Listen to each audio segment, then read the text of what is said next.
Mais uma vez, graça e paz, boa noite a todos, que bom ter você aqui, você que nos visita pela primeira vez, está conhecendo a Reviva, sinta-se muito querido e à vontade no nosso meio, é uma alegria ter todos vocês aqui, como é bom estar na casa do Senhor, louvado seja Deus, é uma alegria muito grande poder compartilhar um pouquinho da Reviva, da presença do Senhor nesse momento de culto com você. Abra sua Bíblia lá em João, capítulo 16. João capítulo 16, versos de 1 a 4, que é uma abordagem introdutória daquilo que nós vamos falar um pouquinho nessa noite, e depois a gente vai pular para o versículo 33, mas inicialmente João capítulo 1, João capítulo 16, versos de 1 a 4, João 16, versos de 1 a 4. Nós temos abordado uma série de estudos sobre a palavra de Cristo, sobre a mensagem de Cristo, sobre as palavras poderosas que Ele nos trouxe. E nós estamos no segundo episódio, a segunda mensagem, com o tema Tereis aflições. A primeira palavra que nós vimos semana passada, uma palavra diretamente declarada por Cristo: vós tereis paz. Paz seja convosco, a paz que vem de Cristo ao nosso coração, a alegria e o gozo do perdão que produz paz do pecador redimido com Deus, mas também Cristo declarou a seguinte palavra: neste mundo tereis aflições. A segunda mensagem, então, vai falar um pouquinho sobre o fato de que o cristão, ele vai enfrentar aflições na vida. Eu e você fomos convidados a entender, a compreender o Evangelho de Cristo na sua totalidade. E Cristo não mascarou, Cristo não maquiou em nenhum momento, Ele foi muito verdadeiro e transparente quanto à nossa realidade, quanto à nossa natureza e à realidade desse mundo ao qual nós vivemos. Vamos introduzir então, lendo os primeiros versículos de João 16, quando ele promete em João 16 a vinda do Espírito Santo, que é o Consolador em meio às aflições que teremos neste mundo. E o texto começa dizendo, o próprio Senhor Jesus: digo isto, eu digo isso, diz Jesus, para que vocês não venham a tropeçar. Em algumas versões mais antigas, ele diz estas coisas, o que ele tem dito no Evangelho aqui é para que os seus discípulos não venham a se escandalizar. Ele vai dizer: vocês serão expulsos das sinagogas, de fato virá o tempo quando quem os matar pensará que está prestando um culto a Deus. Ele está falando isso especificamente para os discípulos, para os 12 apóstolos, que após a morte e crucificação do Senhor e ressurreição dentre os mortos, que eles seriam enviados ao mundo para continuarem a pregoar a mensagem da loucura da cruz.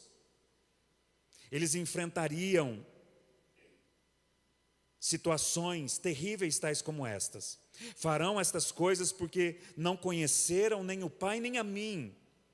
Digo isso para que, quando chegar a hora, lembrem-se de que eu vos alertei, de que eu vos avisei.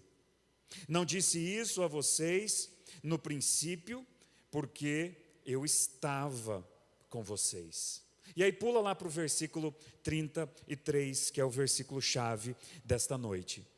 Eu disse isso, disse Jesus, eu disse isso para que em mim vocês tenham paz. Neste mundo vocês terão aflições, contudo, tem de bom ânimo.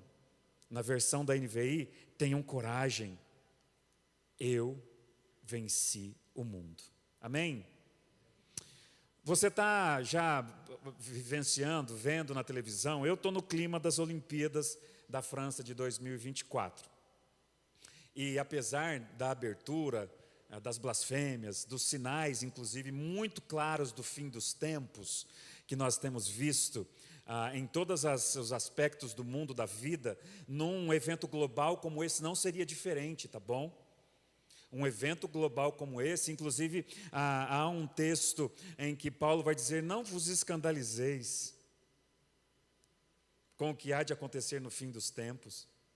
Vão banalizar a vossa fé, vão escandalizar vocês, mas não se escandalizem.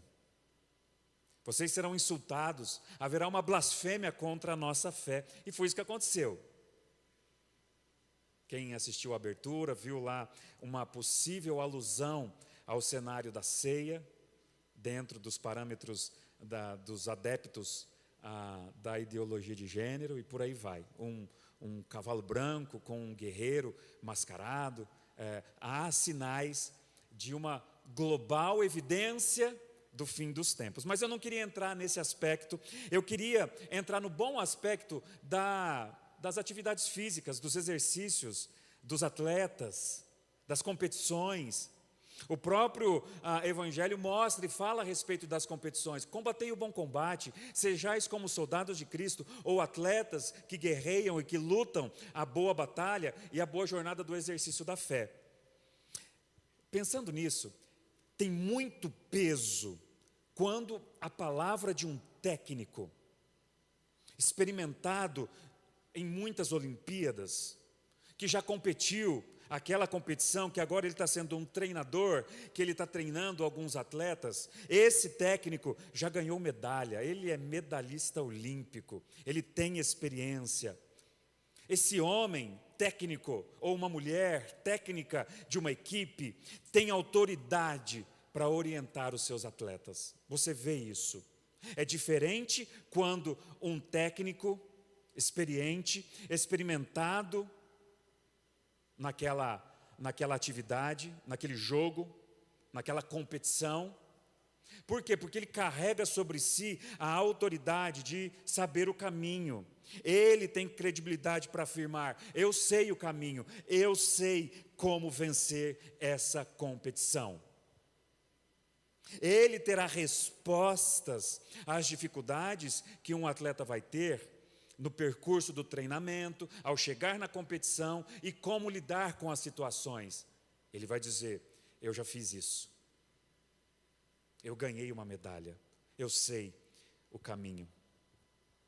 E no Evangelho de Cristo, nós temos as respostas a todas as dificuldades que a gente enfrenta no dia a dia, a todas essas aflições. Por isso Cristo disse: eu tenho dito isso para vocês, eu tenho declarado a mensagem do Evangelho, para que vocês tenham paz, mas saibam, no mundo da vida real, vocês traçarão, vocês irão vivenciar e encarar muitas lutas e provações. Vocês enfrentarão muitas batalhas, como atletas de Cristo. No mundo tereis aflições, mas tende bom ânimo. Eu sei o caminho. Eu venci o mundo. E muito mais do que o peso de que um técnico humano, é o nosso Senhor poder dizer isso. Ele tem as respostas às nossas dificuldades e lutas no dia a dia. Ele sabe nos direcionar. O Evangelho de Cristo nos desafia às nossas compreensões e nos convida a manter os nossos olhos em suas benditas palavras, que podem nos conduzir e nos tornar no caminho da sabedoria para sermos salvos, como diz lá Paulo em 2 de Timóteo 3,15, a combater o bom combate, o combate da fé. E esse exercício nos manterá com mentes alertas e focadas na palavra de Cristo, no que Ele disse, no que Ele nos prometera. Porque toda a palavra de Deus, a palavra revelada a nós, é inspirada e útil para a nossa correção, para a nossa disciplina, para a nossa educação na justiça, habilitando e capacitando todo crente a toda boa obra, a todo bom combate do exercício da fé nas aflições do dia a dia. E eu queria te chamar a atenção nesse versículo 33, que tem 3 observações importantes a serem feitas aqui. Em João capítulo 16, versículo 33. Aqui Jesus nos dá uma explicação Ele expõe uma realidade desafiadora para nós aqui e faz uma promessa preciosa a nós aqui. E se você se identifica comigo, se você é alguém que tem passado por lutas e tribulações, no contexto da sua casa, do seu dia a dia, há lutas e pesares, assim como qualquer atleta na Olimpíada que tem que abnegar de algumas coisas, que tem que fazer muito esforço, muita disciplina, e parece que ele não vê resultados. Eu te convido a olhar e a dar atenção a esse grande técnico da igreja, o Senhor da igreja, que nos orienta com tanta sabedoria em uma explicação, expondo uma realidade e nos dando uma preciosa aplicação desta verdade. Então, em primeiro lugar, veja comigo, Jesus, ele explica o quê? Ele explica o seu propósito aqui, quando ele diz: eu disse isso para que vocês tenham paz. E assim como no versículo 1, você não precisa voltar lá no capítulo 16, quando ele diz: olha, eu digo essas coisas a vós para que vocês não venham a tropeçar. Ou a ideia lá é para que vocês não venham a se escandalizarem diante de tamanha luta e provação que vocês vão passar. E no contexto dos discípulos, esta verdade é apregoada a uma igreja que vira os seus apóstolos serem crucificados, que vira os seus grandes homens, pregadores da palavra, sendo perseguidos, para que vocês não venham a tropeçar e se escandalizarem diante de tamanha provação. Jesus aqui então, ele esclarece minuciosamente a sua mensagem, ele deixa isso claro. Alguns versículos antes desse versículo 33, a partir do 29, por exemplo, e os seus discípulos disseram, versículo 29, agora falas abertamente e não por figuras, não por parábolas aqui. Porque Jesus ele tinha essa didática de falar por parábolas, para que toda a multidão ouvisse e não entendesse. E depois ele explicava a parábola aos seus discípulos mais próximos. Por isso eles dizem, agora reconhecemos, porque ele havia explicado o propósito daquela parábola, tanto quanto as outras que ele havia dito. Agora reconhecemos que sabes todas as coisas e não necessitas de que alguém possa te interromper ou te interrogar. Por isso cremos que viestes de Deus. Nós cremos, porque tu declarastes abertamente o teu propósito.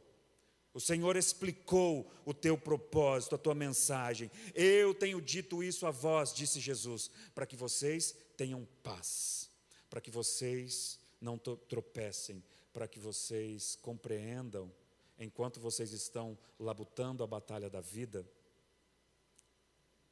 como atletas de Cristo,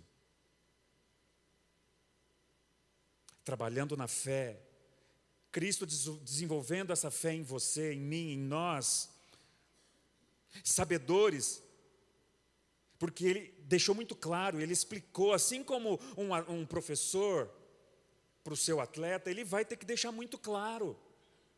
Você vai ter que abnegar de uma alimentação saborosíssima, cheia de gordura. Você vai ter que treinar, ralar uma disciplina manhã, tarde e noite. Cristo deixou também muito claro a mim e a você, os seus seguidores. Ele deixou muito claro. Nós passaremos por provações.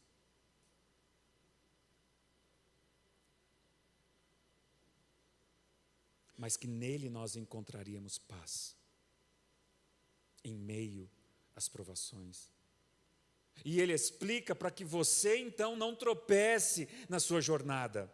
Ele explica para que você possa então experimentar convicção nesse caminho. Ele deixa claro para que os seus olhos fiquem abertos diante das ciladas do inimigo no processo, diante das barreiras que virão no meio do caminho. Ele explica o seu propósito, ele esclarece sua mensagem, ele deixa muito bem claro, abertamente, para que nós possamos crer. Eu creio. Então, a partir desse momento, eu preciso crer e ter convicção dessa paz que Ele prometeu. Como nós pregamos semana passada, que foi a primeira palavra de Cristo. E essa não é a ênfase aqui. Mas então Jesus explica, Ele deixa claro: eu estou apregoando a vocês uma palavra de paz.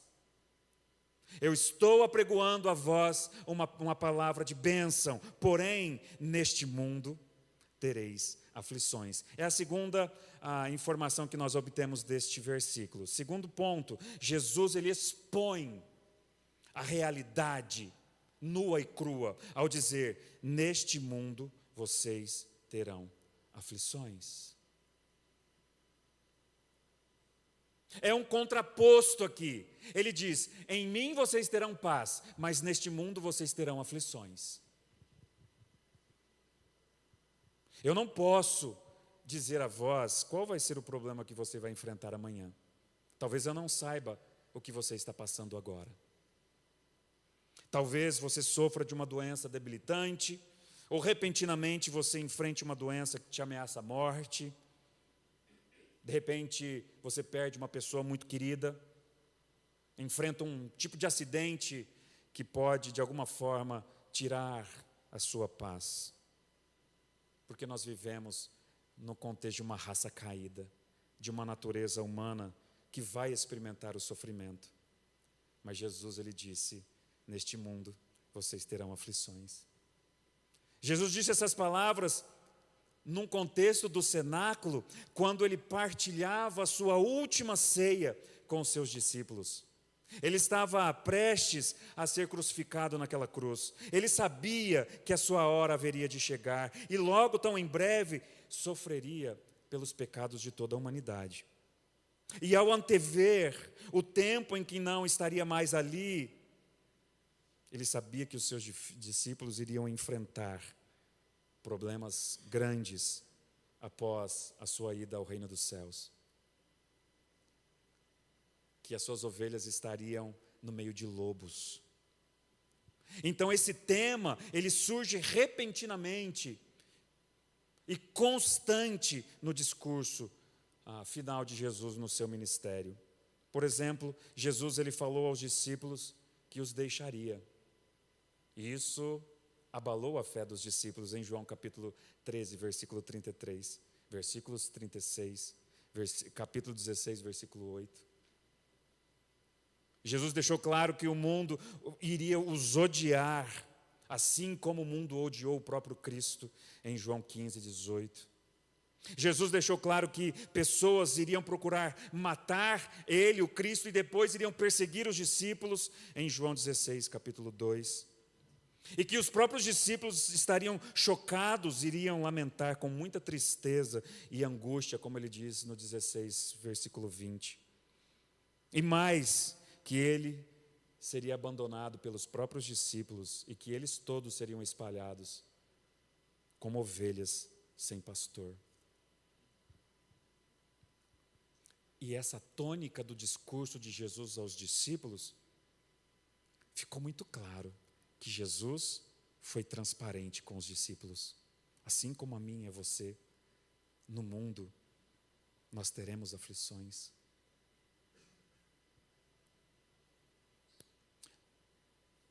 Na realidade de um mundo debaixo do pecado, após a queda, o mundo jaz o maligno.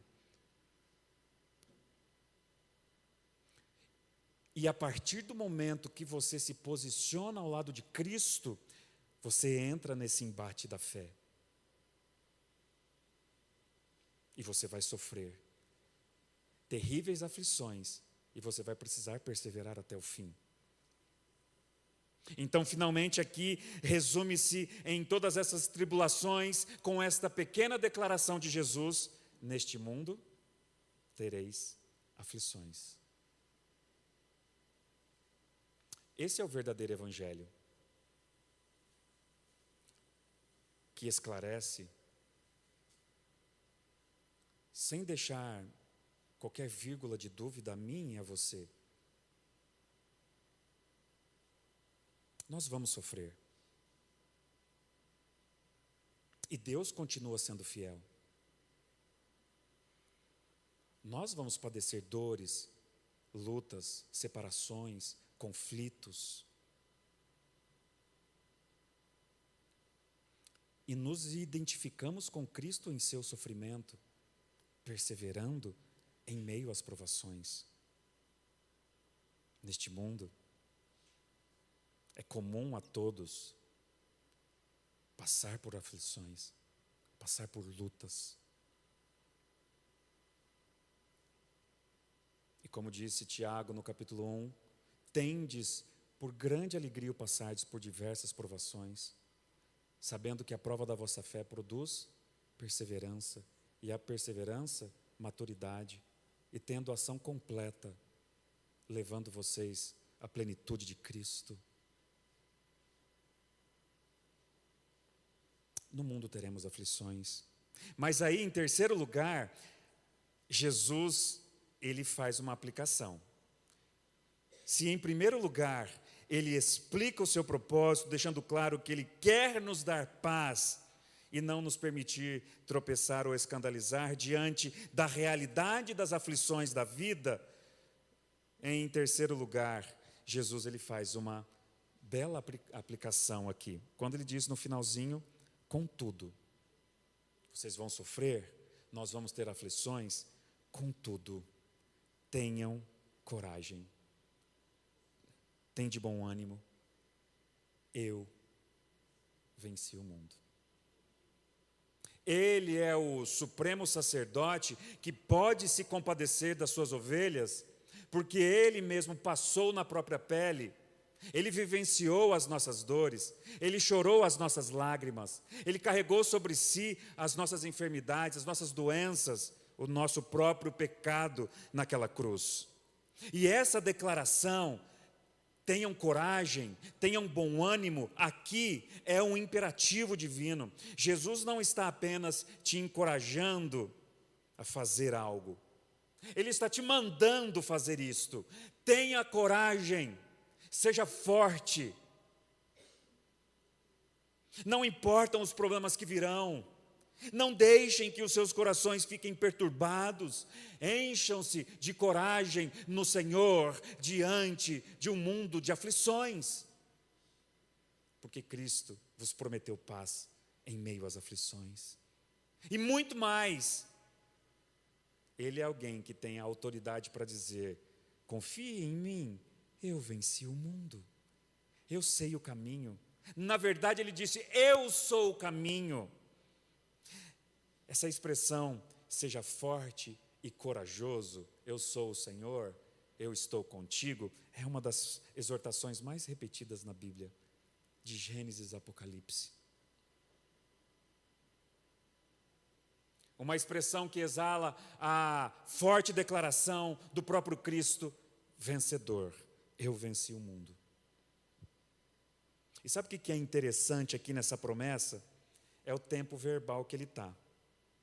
Quando ele diz, eu venci o mundo. Sabe por quê? Lembre-se de que essas palavras de Jesus veio antes da crucificação, veio antes dele ser morto. E antes dele ser crucificado naquela cruz, o que diante das hostes malignas de Satanás e de toda essa humanidade que jaz o maligno, parecia derrota. Mas antes, ele já declarou vitória.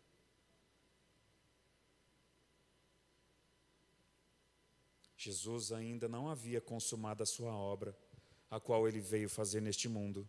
Mas contudo ele afirmou, ele declarou, eu venci o mundo. Sabe por que ele disse isso? Porque você ainda não chegou lá. Porque ainda a obra não se consumou em você, para que você cresce, para que você confiasse. Porque logo após, ao terceiro dia, ele ressuscitou dentre os mortos. Ele venceu a morte. Onde está, ó morte, o seu aguilhão? O aguilhão da morte é o pecado. E ele venceu na cruz do Calvário. E no tocante a isso, o Jesus que trabalha para a nossa salvação, produziu em seus efeitos essa vitória em nós que cremos. Mesmo ainda não sendo vitoriosos, já somos nele.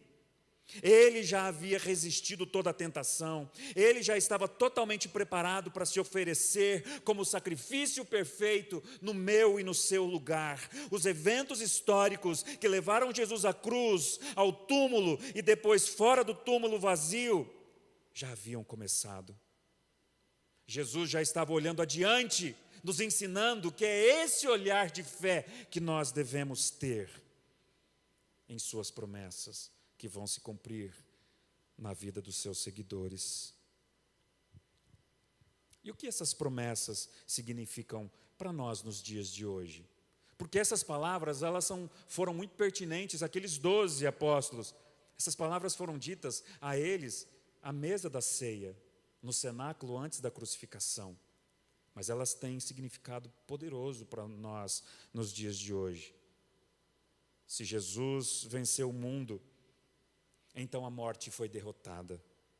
A dívida do pecado foi cancelada. E a porta dos céus está aberta a todos nós que cremos. Portanto, os nossos problemas, as nossas crises, as nossas aflições são temporárias. Elas são passageiras. Mas a promessa dele é eterna. Ele é fiel. E qualquer de nossos sofrimentos que experimentemos neste mundo, nenhuma dessas situações nos separará do amor de Cristo.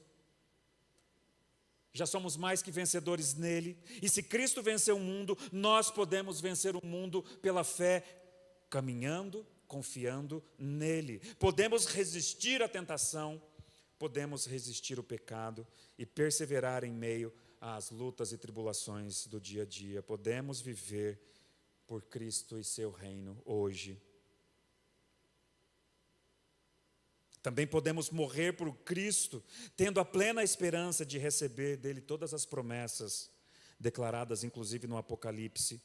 Comeremos com ele da árvore da vida, beberemos do rio de águas vivas, cearemos com ele na grande bodas, nos assentaremos com ele no trono dos céus, receberemos a plena herança de filhos eternos do Deus amoroso, veremos o fim de toda a opressão e o enxugar de todas as lágrimas, enquanto estamos passando por aflições neste mundo. E é por essa razão que nós podemos nos encorajar e nos animar uns aos outros com estas palavras, porque Cristo venceu o mundo. Eu queria caminhar para a conclusão, dizendo que assim como os atletas nas Olimpíadas, eles ficam exaustos, mas são encorajados pelos seus técnicos. E uma cena que sempre fica comigo nessas Olimpíadas e em qualquer competição são as maratonas. Porque o cristianismo não é um tiro curto. A vida cristã é a maior de todas as maratonas. E quando um maratonista foi bem treinado, ele se preparou, e é isso que o Senhor tem feito a nós, um maratonista precisa de perseverança. Há trechos no caminho que dá vontade de desistir. Nós podemos, em nossas lutas, sermos ricamente abençoados pelas palavras de promessas do nosso Senhor, que são preciosas verdades, que produzem em nós confiança para a gente poder prosseguir em meio às aflições. Muitas são as aflições dos justos, mas o Senhor a todas livra. Salmo 134, perto está o Senhor dos que têm coração quebrantado e salva os contritos de espírito. Sabemos bem que são muitas as aflições que o justo passa, mas que a todas o Senhor cuida, provê sustento, provê o escape, sabedoria nas tomadas de decisões, orientação para o próximo passo, ânimo para o próximo dia, provisão para pagar a próxima conta, orientação para lidar com as crises que você está vivendo no casamento, as dificuldades que você está tendo com teu filho. A jornada está longa? Ok. São muitas as aflições, por que se escandalizar? O Senhor já havia nos alertado, sabemos bem disto, mas podemos ter nele paz e a confiança de que ele venceu e que nele venceremos. O Senhor não retarda, como diz lá, 2 de Pedro, versos 9 do capítulo 3. O Senhor não retarda a sua promessa, ainda que alguns considerem que ele tem demorado, mas ele é paciente para convosco e não quer que nenhum se pereça, mas que todos cheguem à salvação e ao arrependimento dos vossos pecados. E eu termino dizendo as palavras do apóstolo Paulo em Filipenses capítulo 3, versículo 10. Quero conhecer a Cristo e o poder da sua ressurreição e a participação em seus sofrimentos e aflições, tornando-me como ele em sua morte e reinando com ele também em sua ressurreição. Amém? Feche seus olhos, vamos orar.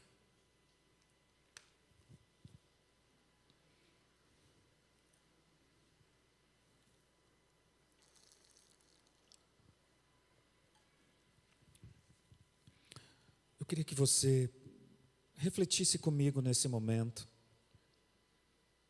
e fizesse calar todas as inquietações do teu coração, ouvindo do próprio Deus: aqui nesse mundo teremos aflições. Ele expôs a realidade tão clara de um mundo que jaz o maligno, que são muitas as aflições que os crentes passariam, em perseverar absolutamente em fé, não por vistas, não pelas circunstâncias. E a verdadeira fé, ó Deus, nos ensine, é a fé que persevera, inclusive quando está tudo dando errado.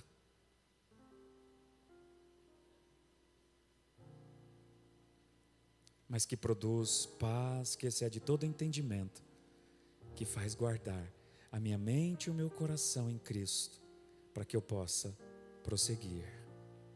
Ó Deus bendito,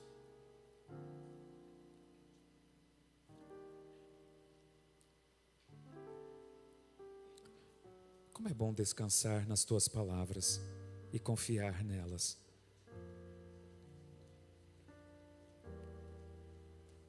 Como é bom confiar em um Deus que é fiel, nos alerta dos perigos desta vida, das aflições deste mundo, para que confiemos